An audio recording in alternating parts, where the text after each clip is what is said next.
సరే, రాజశేఖర రెడ్డి గారితో మీ అనుబంధం ఏంటి? అంటే వారిలో మీరు చెప్పారు ఆయన ఉన్నప్పుడు చాలా అందరిలో ఒక ఉత్సాహం, చాలా జూబ్లియంట్గా ఉండేది, ఏ ప్రోగ్రామ్ చేయాలన్నా కూడా చాలా సక్సెస్ చేయాలనేటువంటి తపన ఉండేది అనేటువంటిది. అంటే ఏంటి ఆయనలో ఉండే క్వాలిటీస్ ఏంటి, మీతో ప్రత్యేక అనుబంధం ఏంటి? కాంగ్రెస్ కార్యకర్త అనే ప్రతి వాడు ఆయన ఇష్టపడతారు, మనస్ఫూర్తిగా ఇష్టపడతారు. అదే గొప్ప ఇది. దాంతో ఆయనతోటి ప్రయాణము కాంగ్రెస్ కార్యకర్తలకు అందరికీ కూడా ఒక సెక్యూర్డ్ అనిపిస్తుంది, అంటే సేఫ్టీ అనిపిస్తుంది, ఆయనతోటి ప్రయాణం చేయాలనిపిస్తుంది. అంటే ఆయన ఎన్ని కష్టాలు will take care of our interest అనే, అంటే మన ఇంట్రెస్ట్నే కాదు, కార్యకర్తలకు గుర్తింపు ఉంటుంది. ఏ కార్యకర్త ఎంత బలమైన కార్యకర్తనో ఆయనకు తెలుసు, ఏ కార్యకర్తకి ఏ సముచిత స్థానం ఇవ్వాలన్న సంగతి ఆయనకు తెలుసు.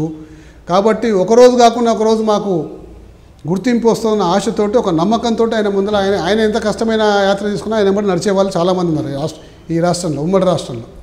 అలాగనే పాదయాత్రలో కొన్ని వేల మంది వచ్చిండ్రు, నేను ఒక్కనే కాదు, నాతో పాటు కొన్ని వేల మంది నడిచిండ్రు. అంటే అది 2003 తర్వాత ఆయనలో వచ్చిన మార్పు అంటారా? అంతకు ముందుగానే ఆ క్వాలిటీస్ ఉన్నాయి ఆయనలో? అంతకన్నా ముందు నుంచి ఆ క్వాలిటీస్ ఉన్నాయండి. ఆ క్వాలిటీస్కి ఆకర్షితులమయ్యే మేము ఆయన శిష్యులమైనాము. ఆయన శిష్యులమైనాక చాలా సంవత్సరాలకు ఈ పాదయాత్ర అయింది. కానీ అప్పుడు ఆయనకి వర్గ రాజకీయాలు, కొంతమందితో చెన్నారెడ్డి గారి వర్గం అని, కోట్ల భాస్కర్ రెడ్డి గారి వర్గం, తర్వాత నేదురుమల గారి వర్గం, ఇటువంటి వాళ్ళతో అసలు పడేది కదా ఆయనకి. కానీ 2003 తర్వాతనే అందరినీ కలుపుకొని వెళ్ళారు అనేటువంటిది ఒకటి ఉంటుంది. అది కరెక్టేనా? అట్లా ఏం లేదండి, వర్గ రాజకీయాలంటూ అనేది ప్రతి పార్టీలో ఉండేదే. ఇది కాకపోతే ఏంటంటే కాంగ్రెస్లో ఎక్కువ ఉంటారా? కాంగ్రెస్లో ఎక్కువేం కాదు. కాంగ్రెస్ యొక్క వర్గ రాజకీయాలని కొన్ని పత్రికలు రెచ్చగొట్టి వాటిని వాళ్ళతో మాట్లాడిపించి ఎక్కువ చేసి ఎక్కువ చూపెట్టినట్టు, ప్రజలకు ఎక్కువ కనిపించేటట్టు చేస్తారు. ఇప్పుడు టీఆర్ఎస్లో లేదంటారా అంటే ముస్లిం, టీఆర్ఎస్లో కూడా చాలా ముస్లిం ఉన్నది. కాకపోతే టీఆర్ఎస్ పార్టీలో కెలికి మాట్లాడిపించే పత్రికల యొక్క నైజం కొంచెం తగ్గింది. ఇంతకుముందుకు వేరే విధంగా ఉంటుండే, ఇప్పుడు నైజం తగ్గింది. ఇటీవల మీరు మీ ట్విట్టర్లో అనుకుంటే నేను చూశాను, అంటే మీరు మీడియా మిత్రులు కూడా ఒక అప్పీల్ లాంటిది చేశారు.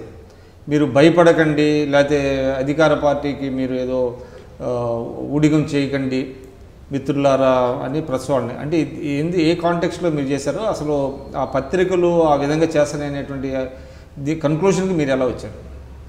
అంటే ఏం లేదండి, ఇప్పుడు మియాపూర్ భూముల విషయం అనుకోండి, లేకపోతే కొన్ని రాష్ట్రాల్లో కొన్ని స్కామ్స్ జరిగినాయి. ఆ స్కామ్స్ విషయంలో ఏమాత్రం కూడా పత్రికలు పెద్ద ఎత్తున రాస్తలేదంటారా? రాయడం లేదు. ఏదో నామమాత్రంగా ఒక హెడ్లైన్ ఫ్రంట్ పేజీ ఇచ్చేసి దాన్ని మళ్ళీ అడిగి వదిలేస్తారు.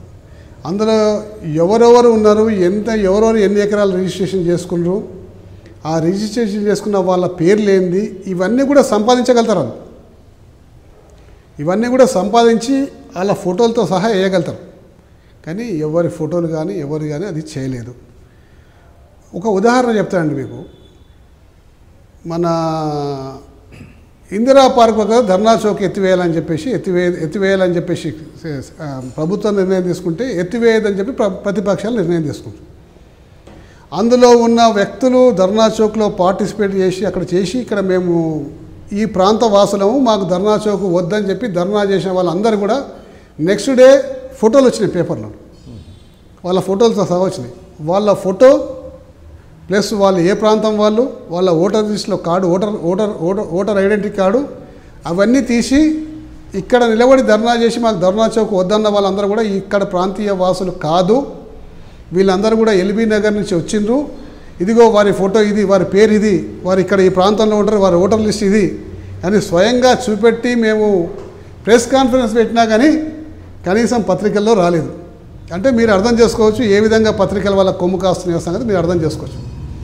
అదే కాంగ్రెస్ పార్టీ ఉమ్మడి రాష్ట్రంలో కాంగ్రెస్ పార్టీ అధికారంలో ఉన్నప్పుడు, ఇతర పార్టీలు ప్రతిపక్షంలో ఉన్నప్పుడు మేము చెప్పాల్సిన అవసరం లేదు. ఆ పత్రికలే శోధించి వాళ్ళ ఫోటో వేసి పలానా వారు ఈ ప్రాంతం వాళ్ళు, పలానా వారు ఈ ప్రాంతం వాళ్ళు, పలానా వారు ఈ ప్రాంతం వాళ్ళు, ప్రభుత్వం మోసపూరితంగా వీళ్ళని తీసుకొచ్చి ఈ ప్రాంతంలో ధర్నా చేయించింది, ఈ ప్రాంతవాసులు వీళ్ళు కానే కాదని పత్రికలే రాసేవాళ్ళు.